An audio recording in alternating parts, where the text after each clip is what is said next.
I'm one of the marketers. I'm one of the only marketers on the team, so I just wanted to kind of give you guys some information on KPIs and how different marketing components can really make a big difference to help you grow your company. I think the biggest thing right now is talking about the power of reviews. One of the reasons that we want to really harp on this is with the ever-changing landscape of how users are finding people that they want to work with, there's certain characteristics that they look for, and the way that search is kind of working now, they're utilizing Google reviews to be able to kind of connect the dots. So making sure that you have visibility and your credibility is there to having a consistent campaign where you have your past clients that you worked with are giving you those reviews, as well as having that usher in new people to kind of find you. Right now, if you take a look at just that graph, there really is a big difference in terms of lead aggregation when it comes to having more reviews. There is something on the back end of Google where they will put you a little bit higher as you have more reviews, and law firms are in a competitive space. You guys are not the only people doing it. There's multiple people within a few mile radius. So if you see the different number of inquiries that will change based on 50 reviews, based on 10 reviews, there really is a big change.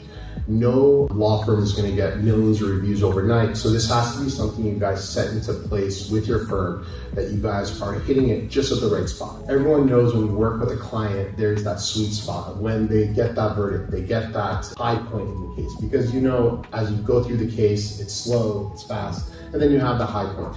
Figure out when that high point is, ask for the review, make it something that they're able to really talk about the experience, because you have confidentiality items that we will kind of talk about what you're able to say, what you're not able to say. But if the client is comfortable sharing their experience on their end, it will help you at the end of the day, because someone else might be dealing with a similar thing as well. These platforms right here, these are the top 5 platforms that we want to kind of take a look at. I know these logos are things that you guys have seen before, but now with the ever-changing landscape with AI, they are looking at specific websites to be able to figure out what that AI response is. So we look at Google Business. That's probably one of the bigger things where they try to connect people based on geolocation as well as the specific specialty that they serve. So making sure that your profile is updated and has the proper information is a key. There's also a reality what statements your marketing team is able to make. This is something coming from the director of a marketing company.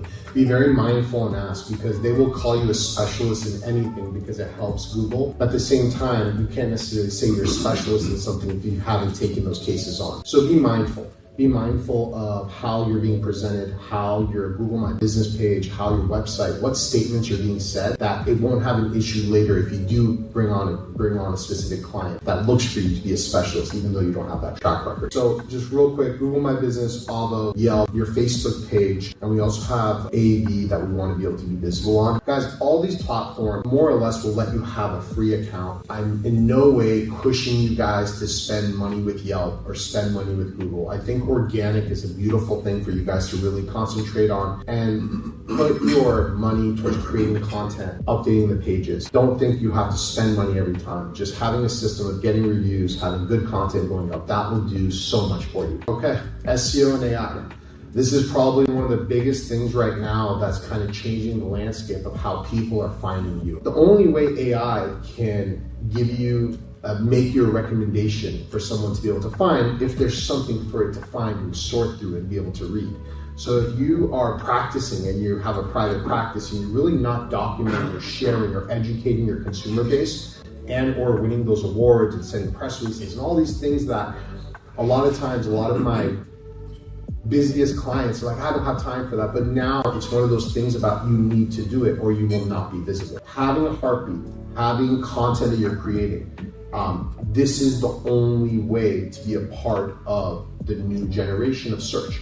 I know everyone's gone into Google and did the AI search. It's much different. You don't see hundreds of pages come up. You only see 10 results, 15 results.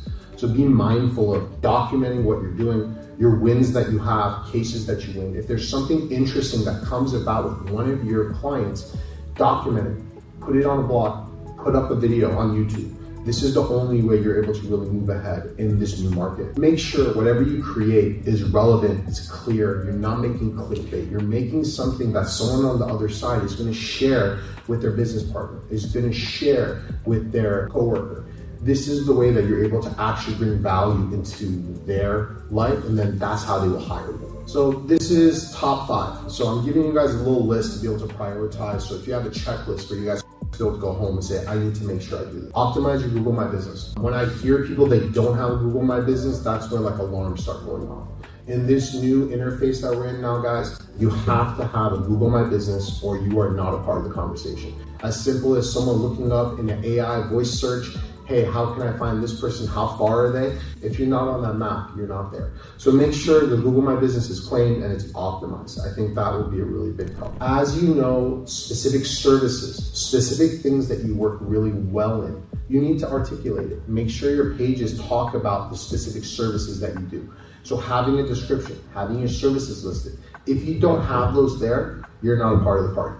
So we want to make you guys accessible. We want to make sure that the right people find you and they're qualified. As more information you put on that page, you will get a more qualified user able to find you. Creating educational content. If you guys have millions and millions and millions of dollars coming in and you're like, no problem, I'm just going to run TV ads hoping someone calls, that's one way.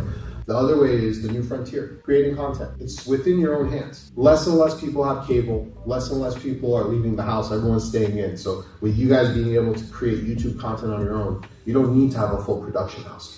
You have new lawyers that are graduating from school because they have a fondness for the social media. They're creating content and they just graduated and they don't necessarily have the years in the ring as you guys do, but talking about it, sharing it, creating meaningful content will really bring value into what you're doing. There's something about backlinks, right? This is something where you're able to connect yourself with other entities. Be open to doing interviews. Be open to contributing to third-party websites. It's called a web for a reason. So you have to connect the web.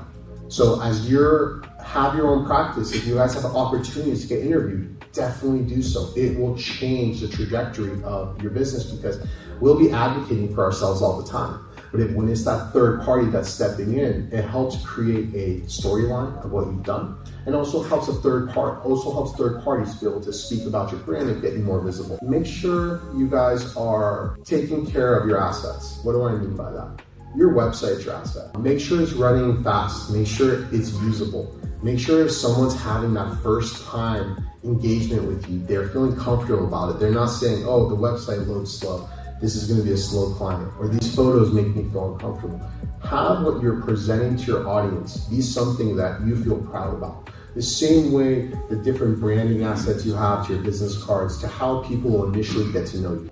You're not going to try to sell your house if that thing is not painted or ready to go, because you're not going to get the full value of who you are and what your company is. So make sure whatever you do, you're presenting something in a manner that fitting of your firm. Google My Business, your number one local asset. I know we talked about this with this huge change with AI because it's a war right now, guys. You have ChatGPT with Google kind of fighting to say, what is that biggest platform? Google My Business is becoming one of those main entities. If your practice, similar to a lot of other practices, you guys work in a lot of different cities, you guys have different offices, make sure every single city is listed.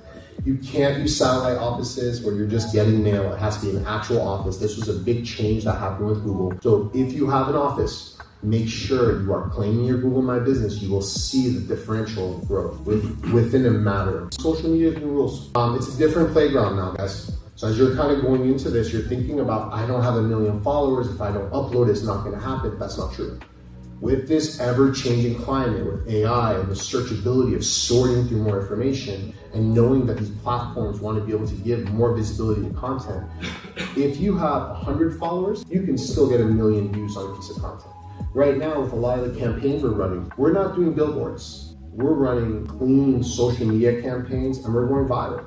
We're cracking 1 million+ views on all of our reels by showcasing the day-to-day life of our practices. And it's a comfort zone thing. It's what does the firm feel comfortable with, but do not feel that you have to go advertise on a bus. You need to advertise on a billboard. It's not like that anymore. The world is open. The potential to be able to reach people is within your fingertips, and you're seeing millions and millions of people doing this. So do not feel that just because you have 10 followers, you're not able to get 1 million views.